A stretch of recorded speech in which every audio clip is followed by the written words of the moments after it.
Segera download Apa saja yang Quran disebut oleh Tadabbur, Al-Quran, dia meraih tafsir dalam kebaikan. genggaman Contoh, Anda. bulan Ramadan adalah bulan Al-Quran.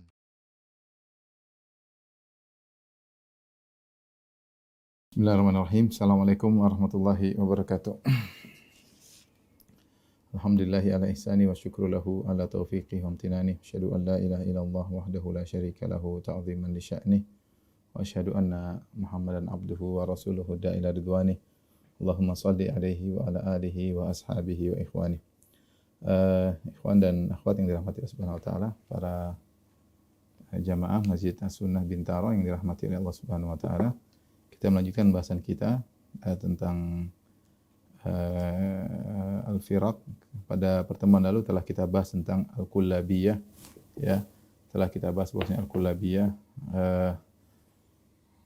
membantah Mu'tazilah, namun terjebak dengan syubhat, ya, dalil a'rad, ya, bahwasanya tidak ada sesuatu yang baru bagi Allah menurut mereka, sehingga semua sifat-sifat ikhtiyariyah, sifat-sifat Allah Subhanahu wa taala, ya, seperti rahmat, seperti marah, kemudian ridha, ya, kemudian juga sifatul kalam, ya, semuanya ditolak, ya, tidak sesuai dengan akidah Ahlussunnah wal Jamaah. Tapi mereka menyatakan bahwasanya sifat-sifat tersebut ditakwil kepada sifat zatiyah, ya. Dan Ibnu Kullab, ya, diikuti oleh beberapa orang, ya, di antaranya oleh Abul Hasan Al-Asy'ari, ya, Abul Hasan Al-Asy'ari rahimahullahu taala, ya, yang kepada beliau lah Abul Hasan Al-Asy'ari rahimahullahu taala dinisbahkan kelompok Al-Asy'ariyah atau Asy'ariyah, yang mereka menisbahkan diri mereka kepada Abul Hasan Al-Asy'ari rahimahullahu taala. Tapi kita singgung tentang Abul Hasan Al-Asy'ari, kemudian tentang pengikut-pengikutnya secara singkat insyaallah taala, ya. Baru nanti kita akan bahas tentang akidahnya di penghujung, terutama akidah Asy'ariyah mutaakhirin yang ada di zaman sekarang, yang tersebar di penjuru dunia, di antaranya di tanah air kita, saudara-saudara kita di Indonesia, yang banyak di antara mereka memperjuangkan akidah Asy'ariyah mutaakhirin, ya. Baik. Abul Hasan Al-Asy'ari, ya,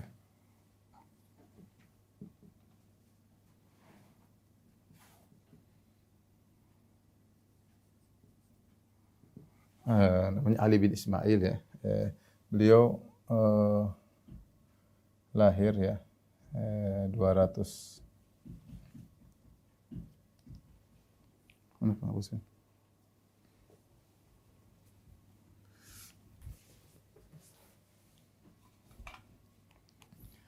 260 Hijriyah, kemudian wafat, ada khilaf, tapi ada yang mengatakan 320 atau 330, ya. 330 Hijriyah, ya. Sehingga beliau hidup di abad ke-3 dan abad ke-4, ya. Disebut Al-Asy'ari, ya, adalah nisbah kepada, ini adalah nisbah kepada sahabat Abu Musa Al-Asy'ari, ya. Nisbah pada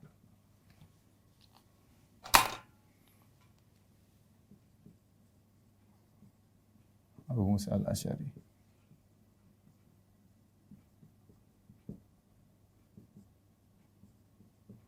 Radhiyallahu taala anhu.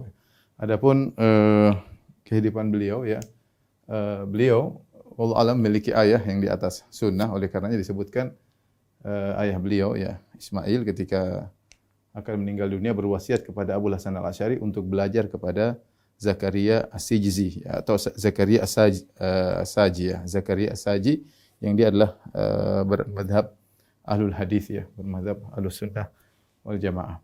Abdul Asy'ari, ya, ketika ayahnya meninggal, maka dia hidup bersama ibunya, dan ibunya menikah dengan bapak tirinya, yaitu Abu Ali Al-Jubba'i, ya.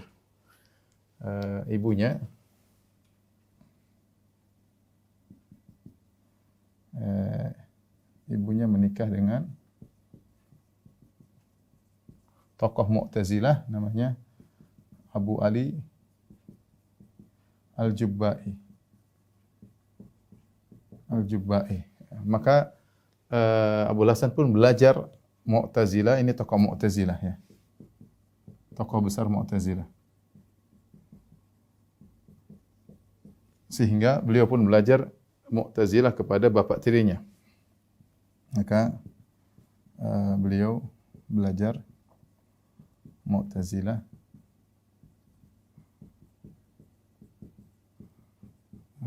bapak tiri beliau ya. Nah, Abu Ali Al-Jubai ini ya, punya anak, saya tidak salah baca tadi, namanya Abu Hashim Al-Jubai ya. Yang terkenal dengan Ahwal Abu Hashim ya. Abu Hashim Al-Jubai ini anaknya. Baik. Sampai akhirnya Abu Ali Abul Hasan Al-Asy'ari rahimahullahu taala menetap dalam Mu'tazilah 40 tahun. Dalam akidah Mu'tazilah 40 tahun. Kemudian setelah itu beliau pun sadar ya, disebutkan beliau sempat hilang dari kerumunan masyarakat. Kemudian setelah beberapa hari atau 15 hari, sekian hari, kemudian setelah itu beliau pergi ke masjid, kemudian naik di atas mimbar, kemudian menyatakan bahwasanya beliau telah meninggalkan akidah Mu'tazilah ya. Beliau telah meninggalkan akidah Mu'tazilah ya. Oleh karenanya disebut oleh para ulama Abul Hasan Al-Asy'ari memiliki 3 fase dalam akidah ya. 3 fase akidah ya. Abul Hasan Al-Asy'ari ya. Fase pertama adalah fase Mu'tazilah. Yang tadi kita sebutkan selama 40 tahun ya. 40 tahun bahkan beliau benar-benar menjadi imam dalam kelompok Mu'tazilah. Bahkan ketika beliau sadar, beliau mengatakan, saya telah menulis buku yang tidak pernah ada buku yang tulis seperti itu tentang membela Mu'tazilah. Kemudian beliau berubah setelah itu fase kedua. Beliau terpengaruh dengan Kullabiyah, yaitu fase Al-Kullabiyah. Fase Kullabiyah. Fase Kullabiyah. Nah, kenapa Abul Hasan Asy'ari berubah jadi Kullabiyah? Ada banyak pendapat ya. Ada yang mengatakan beliau menimbang-nimbang dalil sehingga beliau melihat sepertinya tidak kuat sehingga akhirnya beliau berubah. Ada yang mengatakan beliau mimpi ditegur oleh Allah Subhanahu wa taala, ketemu Rasulullah sallallahu alaihi wasallam. Ada beberapa sebab disebut kenapa beliau berubah ya. Intinya akhirnya beliau pindah ke fase Kullabiyah. Kita tahu Mu'tazilah menolak seluruh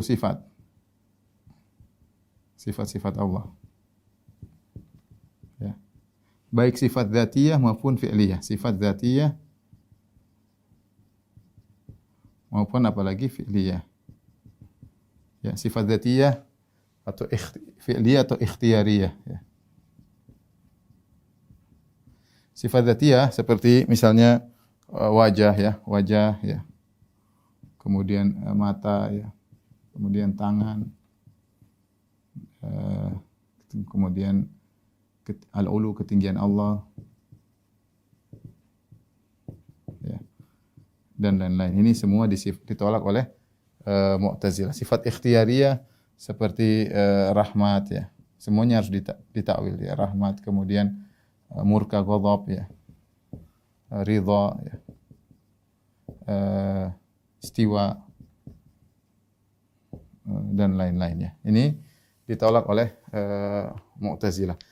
Kemudian Abul Hasan Al-Asy'ari ya berpindah pada mazhab Kullabiyah. Yang kita tahu mazhab Kullabiyah ya menetapkan seluruh sifat-sifat dzatiyah. Sifat-sifat dzatiyah. Ya, yang ini semua ditetapkan oleh Kullabiyah dan tetapi menolak seluruh sifat-sifat ikhtiyariyah. Apa itu ikhtiyariyah? Ikhtiyariyah itu sifat-sifat yang berkaitan dengan kehendak Allah. Sebut fi'liyah atau ikhtiyariyah. Seperti berbicara.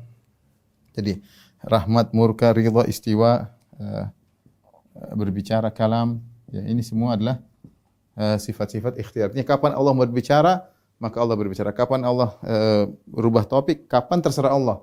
Kapan Allah ridho, terserah. Kapan Allah rahmat, kalau ada sebabnya Allah rahmat, dan seterusnya ya. Ini ditolak oleh dua-duanya. Seluruh sifat, baik zatiyah maupun ikhtiyariyah ditolak oleh Mu'tazilah. Adapun Kullabiyah, mereka menetapkan seluruh sifat zatiyah. Ibnu Kullab menetapkan sifat wajah, mata, tangan, ketinggian Allah dan lain-lain dia tetapkan. Adapun sifat ikhtiyariyah maka ditakwil menjadi sifat dzatiyah ya. Ada dua metode menghadapi sifat ikhtiyariyah. Bisa ditakwil menjadi sifat dzatiyah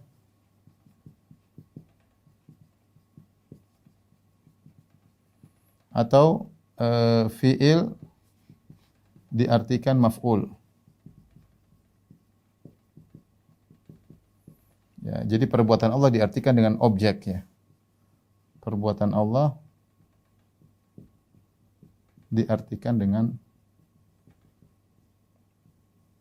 objek atau makhluk. Contoh sederhana, misalnya ditakwil menjadi sifat dzatiyah, seperti kita sebutkan akidah kullabiyah pada akidah al-muwafat, seperti ridha. Menurut kullabiyah, ridha Allah itu bukan sifat ikhtiyari. Jadi enggak ada namanya ikhtiyariyah. Kalau berkehendak Allah lakukan, jika tidak maka tidak, itu enggak ada dalam kamusnya kullabiyah. Jadi sifat ridha ini ditafsirkan dengan sifat dzatiyah. Artinya Allah ridha kepada seseorang sejak zaman azali. Kalau orang itu meninggal dalam kondisi muslim, Allah sudah ridho kepada dia dan keridhaan Allah tidak pernah berubah, tidak pernah naik turun, selalu ridho seperti itu karena sifat itu sifat dzati. Allah enggak boleh mengalami perubahan. Enggak boleh ridho kepada dia, marah kepada dia enggak boleh. Ya sama seperti sifat murka misalnya. Allah murka kepada orang yang bakalan murtad meskipun dia kebanyakan umurnya adalah Islam. Tapi karena Allah tahu dia bakalan murtad sejak zaman azali, Allah sudah murka kepada dia meskipun dia belum lahir, meskipun dia belum muncul, Allah sudah murka sama dia karena sifat tidak boleh berubah. Di antaranya sifatul kalam. Firman Allah kan adalah sifat ikhtiyariyah. Kapan Allah berkehendak, Allah bicara dengan Nabi Musa, Allah bicara dengan Nabi Muhammad SAW, Allah bicara dengan Jibril, beda-beda topiknya, beda-beda. Allah bicara dengan menurunkan Taurat, Injil, beda-beda ya. Kata mereka tidak, firman Allah adalah kalamun nafsi, bahasa jiwa yang tidak pernah berubah. Dari dulu itu saja, tidak ada hurufnya, tidak ada suaranya, tapi merupakan satu kesatuan yang tidak boleh mengalami perubahan. Kalau diterjemahkan bahasa Arab jadi Al-Quran, diterjemahkan bahasa Ibrani jadi Taurat, diterjemahkan dengan bahasa Syriania jadi Injil. Jadi mereka takwil sifat-sifat fi'liyah menjadi sifat dzatiyah karena mereka punya syubhat Allah tidak boleh mengalami perubahan. Allah tidak boleh, jadi Allah harus statis, tidak boleh dinamis. Semuanya ditakwil ya. Atau takwil model kedua, fi'il diartikan maf'ul. Seperti mereka mengatakan Allah mencipta. Sifat di antara sifat ikhtiyari adalah mencipta ya. Di antara sifat ikhtiyari adalah mencipta. Berbicara, mencipta. Al-khalq. Mencipta ya. Mencintai banyak ya. Bagaimana kalau dengan mencipta? Mereka mentafsirkan mencipta khalq adalah makhluk, yaitu Allah. Kalau dikatakan Allah mencipta, bukan Allah membuat penciptaan, tapi muncullah makhluk. Jadi al-khalq maknanya adalah makhluk. Ini di antara tafsiran mereka karena kalau menciptakan sesuai dengan kehendak, mereka mengatakan tidak ada perubahan. Tidak boleh ada namanya tadinya Allah mencipta ini kapan waktunya, Allah ingin mencipta ini pada waktu, kata mereka enggak bisa. Karena ini ada perubahan pada Allah, Allah harus statis. Nah, terus bagaimana kalau ada penciptaan? Ada makhluk. 1000 tahun lalu kita enggak ada, sekarang sudah ada. Ya, Allah mencipta maksudnya Allah memunculkan adanya makhluk tanpa ada penciptaan.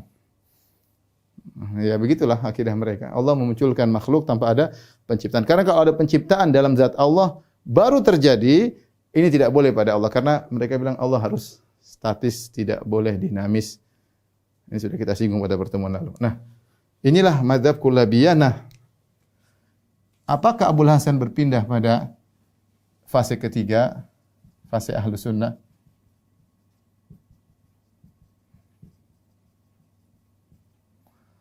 Maka ini ada khilaf di kalangan para ulama. Ada khilaf di kalangan para ulama Di kalangan para ulama ahlu sunnah ada khilaf tentang bagaimana kondisi Abu Hasan al-Asy'ari, apakah dia berpindah dari marhalah kullabiyah kepada marhalah ahlu sunnah wal jamaah. Sebagian ulama mengatakan iya, ya, iya, dia pindah. Ya, di antaranya pendapat adalah Ibnu Katsir, ya, berpendapat demikian, ya. Az-Zahabi juga mengisyaratkan akan hal tersebut, ya. Adapun yang mengatakan tidak di antaranya Ibnu Taimiyah, kemudian Ibnu Qayyim, ya. Ulama sekarang seperti Syekh Utsaimin rahimahullah, ya, mereka berpendapat ulama sebelum Ibnu Taimiyah misalnya As-Sijzi,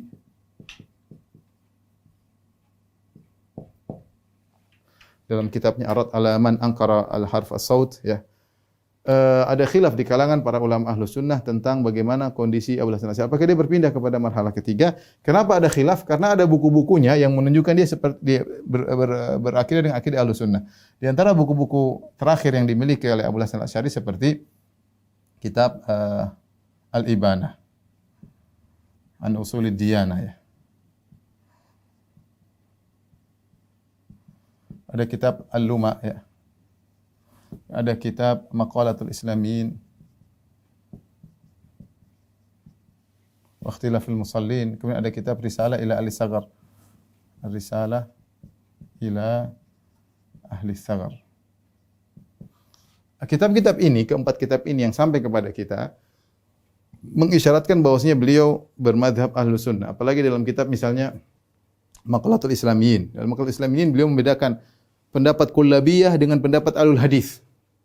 Beliau membedakan antara pendapat kullabiyah, pendapat al hadis. Seandainya menurut beliau kullabiyah adalah ahlus sunnah, beliau akan memasukkan pendapat kullabiyah dalam pendapat ahlus sunnah. Tapi ternyata dalam Maqalatul Islamin beliau membedakan Mu'tazilah, kemudian beliau bedakan kullabiyah, dan kemudian beliau bedakan dengan ahlus sunnah atau alul hadis. Sehingga sekarang beliau membedakan antara kullabiyah dengan alul hadis. Ya, ini menjadikan sebagian ulama berpendapat bahwasanya beliau telah berubah menuju Ahlus Sunnah. Kemudian juga dalam kitabnya Al-Ibanah an Usulid Diyanah dia mengatakan saya berpendapat dengan pendapat Al-Imam Ahmad bin Hanbal, dan kitab Imam Ahmad bin Hanbal bermadzhab Ahlus Sunnah wal Jamaah, ya. Kemudian dalam kitabnya juga Al-Ibanah, ya. Jadi dalam Ibanah juga beliau membantah Mu'tazilah yang mengatakan bahwasanya Allah menciptakan Al-Quran itu Allah ciptakan suara di udara atau suara di pohon didengar oleh Nabi Musa. Dibantah oleh Abu Hasan al-Asy'ari mengatakan bahwa itu firman-firman Allah. Allah tidak pernah menciptakan suara didengar oleh Nabi Musa alaihissalam. Tapi suara apa adalah firman Al-Quran adalah firman Allah, bukan suara yang Allah ciptakan. Sehingga seakan-akan mengisyaratkan bahwasanya Abu Hasan al-Asy'ari telah kembali kepada Ahlussunnah. Jadi saya sebutkan apa dalil-dalilnya. Di antara dalilnya beliau ikrar mengikuti mazhab Imam Ahmad. Ini dalam kitabnya dalam kitab beliau Al-Ibanah. Kemudian di antaranya beliau membedakan antara akidah kulabiyah dengan akidah ahlul hadis.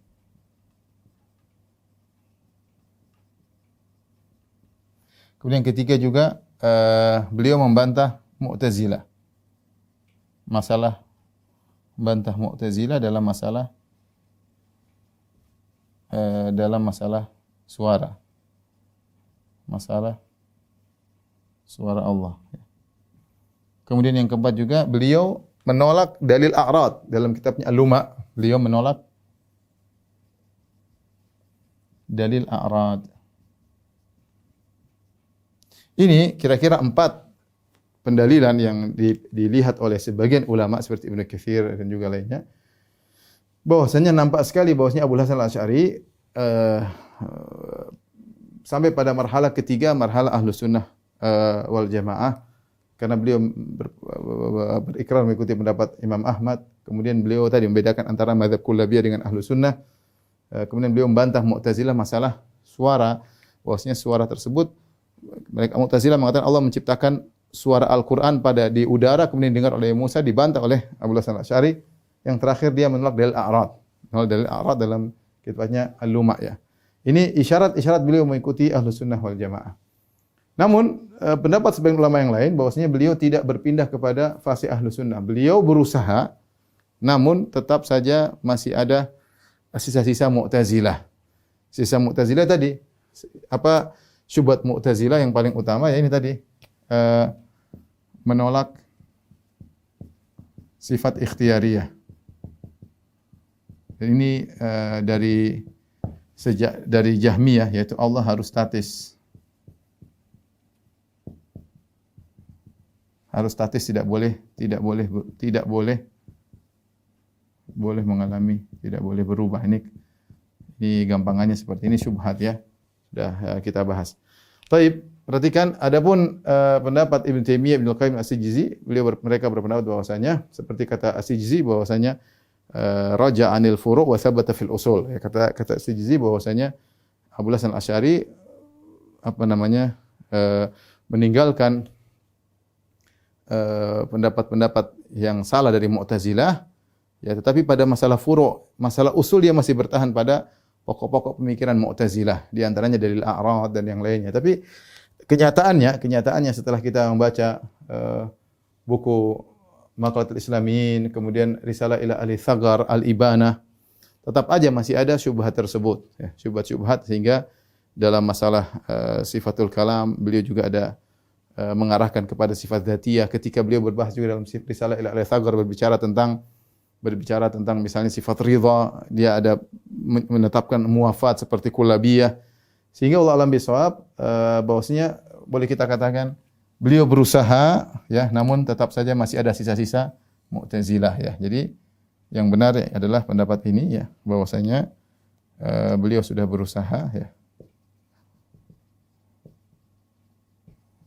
Namun ya, tetap ada sisa-sisa Mu'tazilah. Syubhat tidak mudah untuk hilang. Syubhat tidak mudah untuk hilang, tetapi banyak kebaikan yang beliau lakukan sehingga beliau menyelisih Mu'tazilah dalam banyak hal, seperti sifatul ulu beliau tetapkan, beliau bantah Mu'tazilah. Kemudian misalnya dalam Maqalatul Islamin, kemudian ru'yah beliau menetapkan Allah bisa dilihat, Mu'tazilah bilang tidak bisa, beliau bantah. Kemudian belum lagi sifat-sifat dzatiyah, beliau mengatakan Allah punya wajah, Allah punya dua mata. Ini Abu Hasan Al-Asy'ari, Allah punya wajah, Allah punya dua mata, Allah punya dua tangan ya. Beliau sebutkan sifat-sifat tersebut dan beliau membantah Mu'tazilah. Kemudian masalah istiwa beliau tetapkan juga, kata beliau yang mengatakan istiwa di atas arsy maksudnya menguasai, maka itu akidah Mu'tazilah, beliau bantah. Beliau mengatakan tidak boleh ditakwil dengan istiwa dimaknakan istaula. Tapi intinya tetap saja masih ada hal-hal masalah sifat ikhtiyariyah beliau tolak, dan beliau juga dalam sebagian buku berpendapat dengan al-muwafat seperti kullabiyah.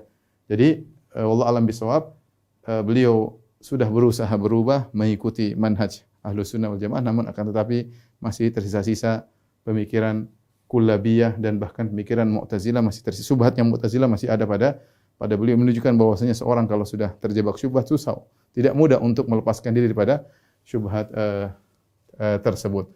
Taib, inilah Abu Hasan Al-Asy'ari. Setelah itu kita akan singgung tentang tokoh-tokoh Asy'ariyah setelah Abu Hasan Al-Asy'ari. Kita lihat perubahan-perubahan yang terjadi setelah beliau rahimahullahu taala. Setelah ini insyaallah.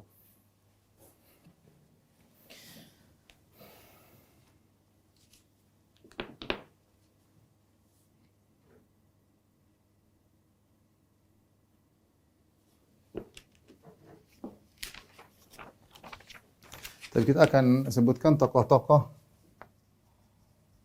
Asy'ariyah dan perkembangan mazhab.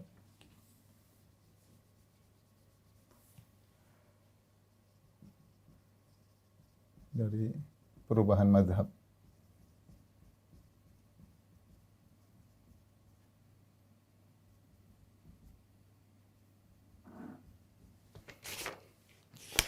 Taib yang pertama ya, kita mulai tadi dari Abu Hasan Al-Asy'ari ya.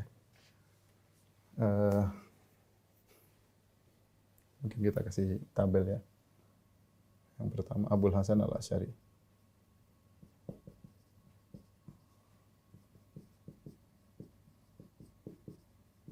Tadi wafat 330 Hijriah ya. Nomor 1 ya. Baik, apa pemikirannya? Ya. Pemikirannya ya. Menetapkan seluruh sifat dzatiyah. Sifat dzatiyah maksudnya beliau menetapkan wajah, kemudian kedua tangan ya. Menetapkan sifat tinggian al-ulu ya. Dan lain-lain ya. Kemudian bahkan dua mata ini disebutkan dalam buku-buku beliau menetapkan seluruh sifat dzatiyah, tetapi tetap mentakwil atau ya mentakwil sebagian sifat-sifat fi'liyah atau ikhtiyariyah.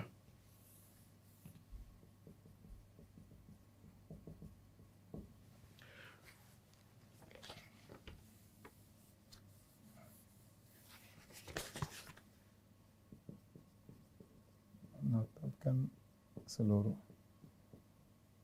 Apa yang ditetapkan oleh beliau, sifat-sifat dzatiyah ditetapkan misalnya di antaranya wajah ya. Sifat wajah, kemudian di antaranya adalah dua tangan. Ini yang ditetapkan oleh Abul Hasan. Kemudian dua mata ya. Kemudian di antaranya adalah sifat ketinggian Allah. Allah ya, al-ulu ya. Ya, dan lain-lain ya. Tapi setelah itu beliau punya murid, di antaranya Abu Al-Hasan At-Tabari, demikian juga Abul Hasan Al-Bahili, tetapi tetap mengikuti manhaj beliau. Ya. Setelah itu datanglah seorang yang juga disebut dengan Al-Mu'assisu Tsani, pendiri yang kedua, yang mengembangkan mazhab Asy'ariyah adalah Al-Baqillani. Ya. Abu Bakar Al-Baqillani. Abu Bakar Al-Baqillani. Wafat pada tahun 403 Hijriah. Ya. Beliau ini sama dengan Abul Hasan Asy'ari menetapkan seluruh sifat dzatiyah. Ya. Tetap mentakwil ya, sama mentakwil sifat-sifat ikhtiyariyah. Bahkan beliau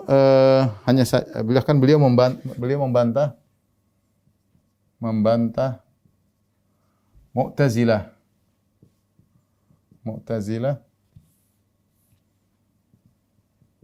dalam kitabnya Tamhidul Awail ya, bisa dibaca. Beliau membantah Mu'tazilah yang mentakwil tangan dengan kudrah atau nikmah ya. Kemudian juga yang mentakwil wajah dengan zat. Kemudian juga yang mentakwil istiwa dengan istila, dengan menguasai. Ini beliau munaqasyah ya, bahkan beliau membantah Mu'tazilah buku beliau. Kalau Anda mengatakan tangan begini, maka beliau bantah, jangan ditakwil dengan kudrat atau nikmat, jangan mentakwil wajah dengan zat, jangan mentakwil istiwa dengan menguasai ya. Hanya saja beliau menetapkan dalil a'rad, hanya saja beliau menetapkan dalil a'rad. Dalil a'rad. Ini mungkin kawan-kawan bingung apa itu dalil a'rad. Ini sudah pernah saya bahas panjang lebar. Intinya dalil a'rad ini ingin mengatakan bahwa semua yang mengalami perubahan itulah makhluk. Makanya Allah tidak boleh mengalami perubahan. Kita tidak bisa mengetahui adanya Tuhan kecuali dengan dalil a'rad. Ya, kata mereka, kita lihat alam semesta. Alam semesta ini terdiri atas hewan, kemudian tumbuhan, gunung, dan lain-lain. Dan ini mengalami perubahan-perubahan. Nah, berarti ciri-ciri makhluk adalah mengalami perubahan. Kalau gitu, yang Tuhan tidak boleh berubah. Yang boleh berubah hanyalah makhluk. Kalau begitu Tuhan harus statis. Inilah akidahnya Aristoteles sama Plato dan Platonis ya. Tapi intinya ini sudah saya bantah pada pembahasan tersendiri. Tapi beliau menetapkan dalil a'rad ya. Berbeda dengan Abu Hasan al-Asy'ari yang menolak dalil a'rad. Abu Hasan al-Asy'ari menolak dalil a'rad ya. Kemudian setelah itu datang Ibnu Furak atau Ibnu Furak ya.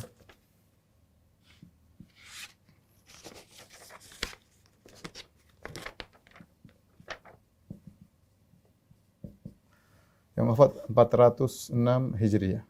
406 Hijriah. Ya. Ada perubahan di sini menetapkan seluruh menetapkan sifat-sifat zatiyah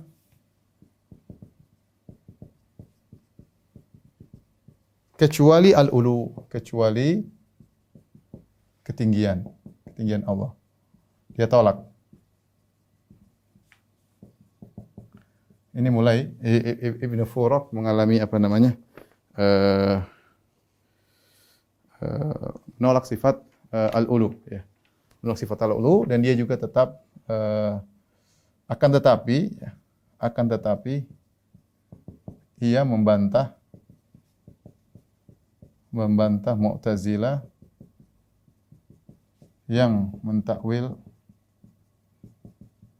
istiwa dengan menguasai. Tetap beliau bantah.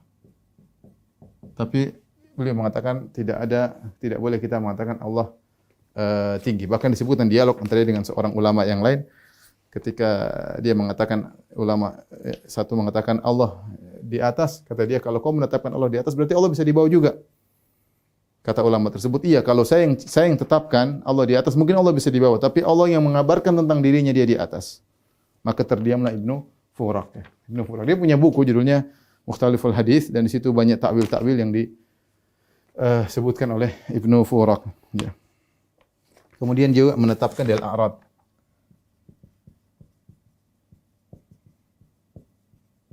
Dalil a'rad. Baik, setelah itu datang Abdul Qahir al-Baghdadi yang punya buku Al-Farqu Bainal Firaq, Abdul Qahir al-Baghdadi. Wafat 429 Hijriah.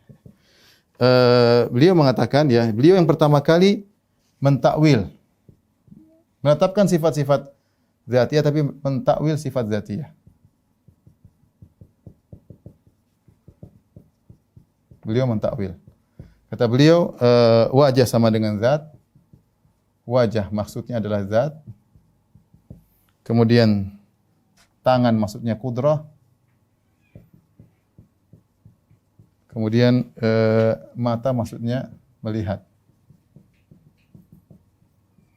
Mulailah ada pentakwil. Jadi pertama kali yang mentakwil sifat-sifat dzatiyah adalah Abdul Qahir al-Baghdadi. Abdul Qahir al-Baghdadi. Kemudian datang Al-Baihaqi ya. Al-Baihaqi ma'ruf ahli hadis ya. Yang wafat pada tahun 458. Dia akidahnya mirip dengan Abu Hasan al-Asy'ari ya. Sesuai dengan akidahnya Al-Baqillani ya. Tidak mentakwil sifat-sifat dzatiyah. Tidak mentakwil dzatiyah. Bahkan dalam sebagian dia mengatakan ketika dia membahas hadis tentang Rasulullah sallallahu alaihi wasallam dalam hadis yang sahih ketika membaca firman Allah, "Innallaha ni'ma ya'idukum bih." Sungguhnya Allah sebaik-baik beri nasihat kepada kalian. "Innallaha kana sami'an basira." Sungguhnya Allah Maha mendengar lagi Maha melihat. Abu Hurairah mengatakan, "Fara'aitu Nabi sallallahu alaihi wasallam yadha'i ibhamahu ala udhunihi wallati taliha ala ainihi." Aku melihat Nabi meletakkan tangannya di telinganya, jempolnya di telinganya dan telunjuknya di matanya. Ya. Menunjukkan Nabi menetapkan sifat Allah melihat dan mendengar bahwasanya itu hakiki. Maka Al-Baihaqi mengomentari dengan mengatakan dalil bahwasanya Allah benar-benar melihat dan Allah benar-benar mendengar. Kenapa? Karena Nabi beri isyarat ke telinganya dan ke matanya, dan ini jangan diartikan melihat dan mendengar dengan ilmu, mengetahui, beda. Seandainya kalau Nabi SAW maksudnya Allah mendengar dan melihat adalah mengilmui, Nabi akan tunjukkan ke hatinya, bukan ke telinga dan matanya. Ketika Nabi menunjukkan ke telinga dan matanya, menunjukkan Nabi menetapkan Allah memiliki sifat yang hakiki, benar-benar melihat, benar-benar mendengar, ya. Karena Asy'ariyah mutaakhir nanti mentakwil, mereka mengatakan bahwasanya melihat dan mendengar itu bukan melihat mendengar tapi mengilmui. Ditakwil dengan sifat ilmu. Dibantah oleh Al-Baihaqi. Kemudian setelah itu datang Al-Juwaini. Ini yang mengalami banyak perubahan, Al-Juwaini, Abul Ma'ali Al-Juwaini.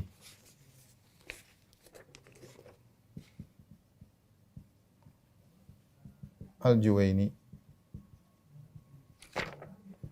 Yang ahli usul yang wafat pada tahun 478 ya. Maka dia memberikan perubahan, intinya dia kembali kepada mazhab Mu'tazilah. Mulai kembali ke mazhab Mu'tazilah.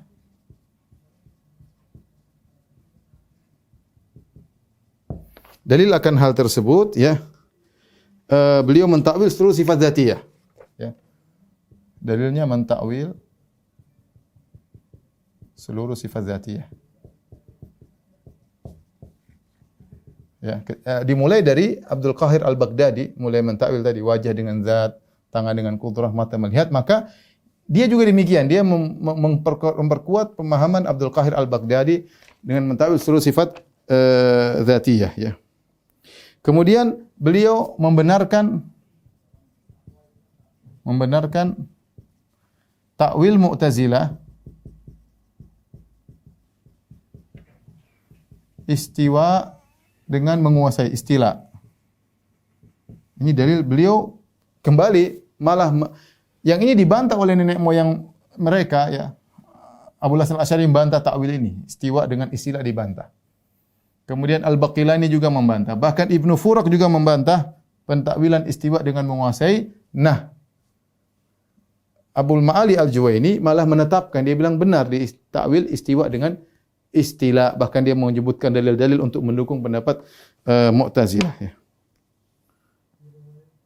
Kemudian juga selain itu dia menetapkan, membenarkan pernyataan Mu'tazilah bahwa yang didengar oleh Nabi Musa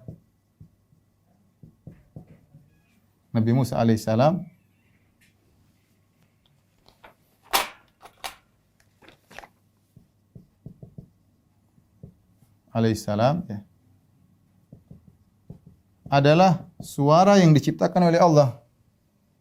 Suara yang diciptakan oleh Allah. Oleh Allah di udara. Dia membenarkan. Ini repot, ya. Jadi ini dibantah semua oleh pendahulunya. Dia malah menetapkan, dia bilang benar bahwasanya suara yang didengar Nabi Musa itu bukan firman Allah, tapi yang suara diciptakan oleh Allah di udara didengar oleh Nabi Musa, ya. Akan tetapi kata dia, di balik itu kami menetapkan nutsbit wara'a dzalik al-kalam nafsi, tapi kita menetapkan ada kalam nafsi di balik itu, ya. Ya. Ini Abul Ma'ali Al-Juwaini, tapi intinya mulai kembali kepada Mu'tazilah, ya, dengan membela pemikiran-pemikiran Mu'tazilah, ya. Kemudian yang mungkin setelah itu banyak yang lain, ya, ada Al-Ghazali dan yang lain, tapi yang paling terkenal adalah Ar-Razi.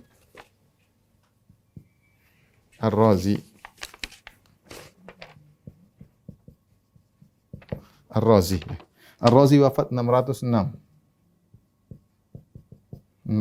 Hijriyah. Ar-Razi mencampurkan bahkan terpengaruh dengan filsafat. Ya. Makanya Ar-Razi ini pikirnya seperti Jahmiyah. Makanya ketika Ibnu Taimiyah membantah Ar-Razi, ya, dalam kitabnya Bayan Talbisil Jahmiyah. Itu membantah buku Ar-Razi dulunya Asasut Taqdis. Asasut Taqdis tipis ya. Dibantah oleh Ibnu Taimiyah dengan kitabnya Bayan Talbisil Jahmiyah, dicetakkan dulu 2 jilid, sekarang cetak 8 jilid. Ibnu Taimiyah menambahkan Ar-Razi dengan Jahmiyah. Kenapa? Karena ternyata Ar-Razi ini terpengaruh benar dengan filsafat ya. Dia perhatian sama buku-bukunya Ibnu Sina ya. Dengan buku-buku Ibnu Sina, mengagungkan Aristoteles,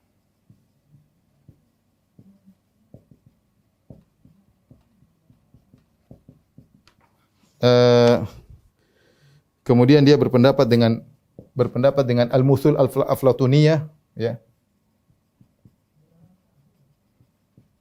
Dengan pendapat Al-Muthul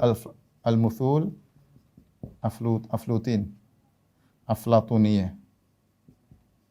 Ini sudah pernah saya bahas, apa itu maknanya Muthul Aflatuniyah? Artinya pemikiran Plato. Ya, ini sudah saya bahas dalam bahasan masalah falasifah. Mungkin teman-teman kalau mau dengar kembali.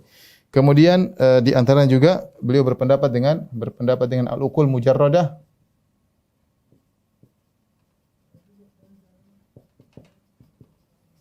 Al-Uqul Al-Mujarradah. Ini berkaitan dengan penciptaan alam semesta, bahwasanya setelah Allah Subhanahu wa taala akal mujarrad dan macam-macam. Ini semua pemikiran falasifah. Yang paling parah, dia berpendapat bahwa bintang-bintang, planet-planet, bintang-bintang ada ruhnya. Ada ruhnya dan bisa diajak berbicara. Dan punya pengaruh dengan kejadian alam. Punya pengaruh dengan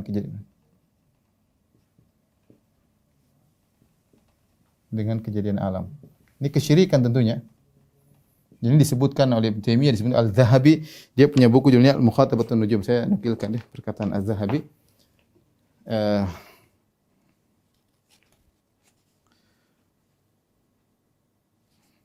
Al-Zahabi berkata, ya, di Al-Mizan, ra'sun fi dzaka. Ar-Razi ini cerdas banget, ra'sun fi dzaka wal aqliyat, akalnya pintar sekali dalam pemikiran. Lakinnahu uri anil athar, tetapi dia kosong dari dalil.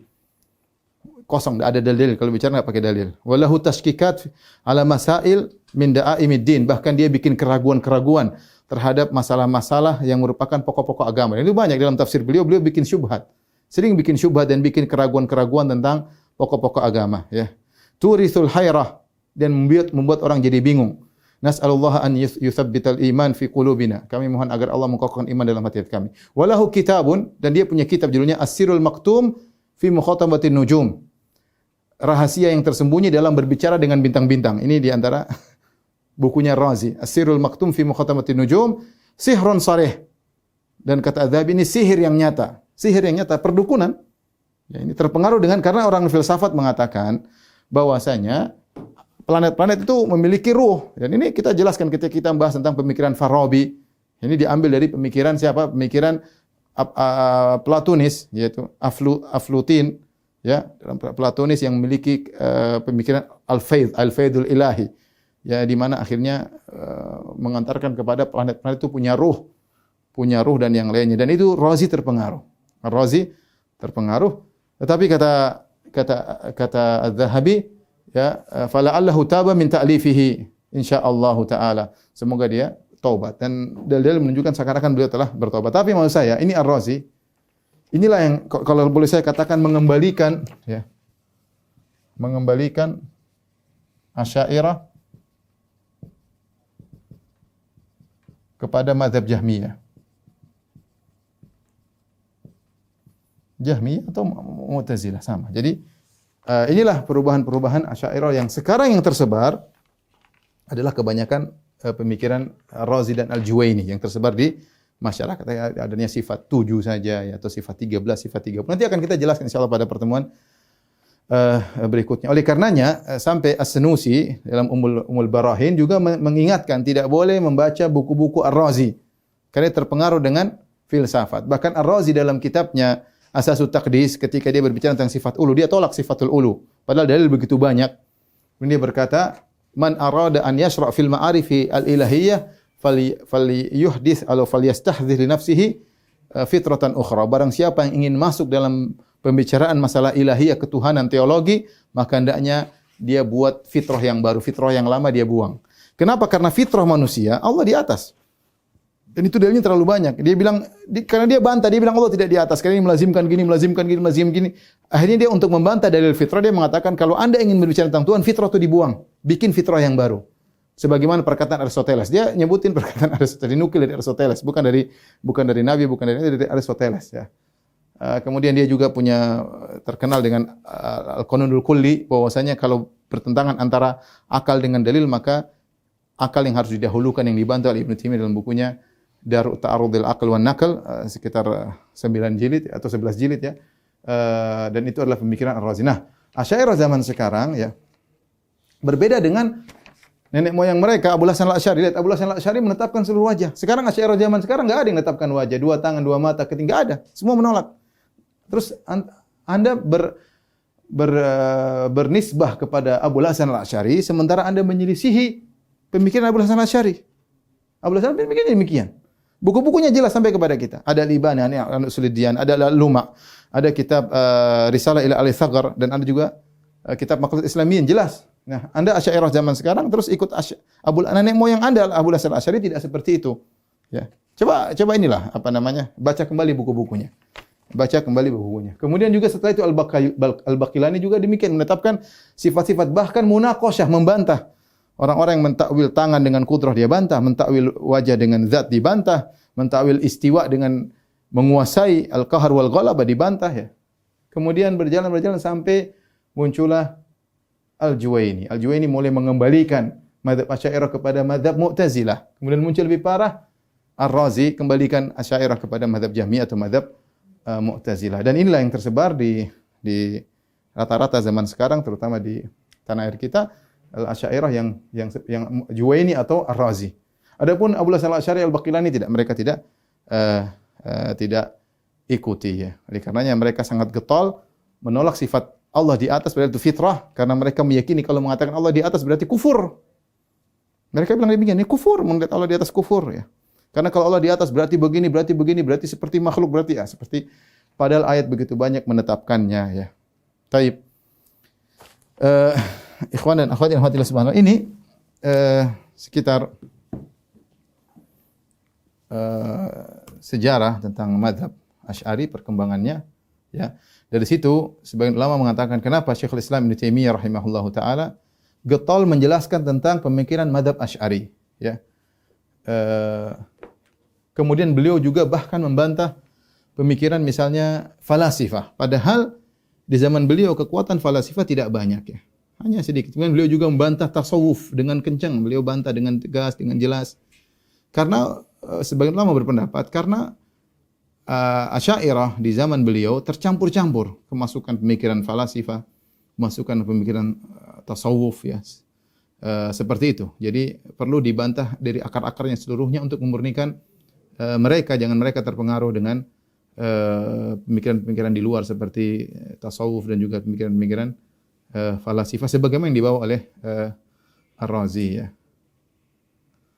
Baik, ini saja sebagai muqaddimah tentang sejarah berdirinya mazhab Al-Asy'ariyah.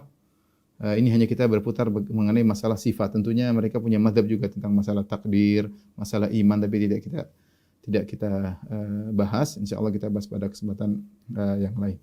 Baik, demikian saja. Ikhwan dan akhwat yang rahmatillah subhanahu kajian kita, insyaallah kita lanjutkan pada pertemuan berikutnya. Kurang lebihnya saya mohon maaf. Wabillahi taufiq wal hidayah. Assalamualaikum warahmatullahi wabarakatuh.